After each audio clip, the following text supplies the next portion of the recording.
Hello বন্ধুরা, আপনারা সবাই কেমন আছেন? আশা করছি ভালো আছেন। আমার এই ভিডিওর থাম্বনেলটা দেখে আশা করছি বুঝতে পেরেছেন যে আমি কি বলতে চাইছি।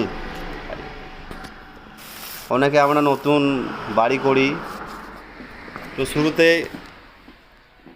অনেক কিছু করতে হয়। তো এখানে বলবো যে বুঝতে পারছেন এগুলো টালিগুলো আনা হয়েছে বা মার্বেলও আনা হয়েছে যে মেঝেতে লাগানোর জন্যে। তো আমরা অনেকে এটা বুঝতে পারি না যে টাইলটা লাগানোর আগে আর কী কাজ আছে আমাদের। তো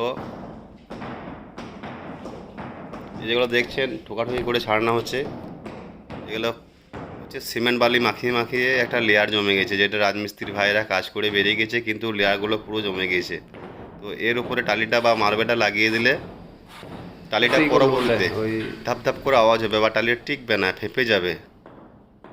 তো ভাই টাইলটা লাগানোর আগে এগুলো সমস্ত ছাড়িয়ে দেওয়া ভালো, সমস্ত কিছু টুকে ঠাকে ছাড়িয়ে দেওয়া ভালো।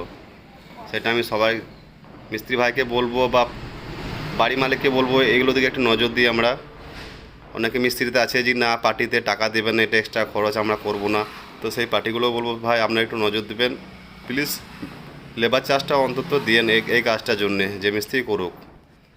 আর মিস্ত্রি ভাইকে বলবো যে পার্টি টাকা দেখ বা না দেখ আপনার কাজটা তো ভালো হবে, সেটা তো একদম নিশ্চিন্তে পার্টি কোনদিন বলতে পারবে না যে আমার কাজটা খারাপ করে গেল।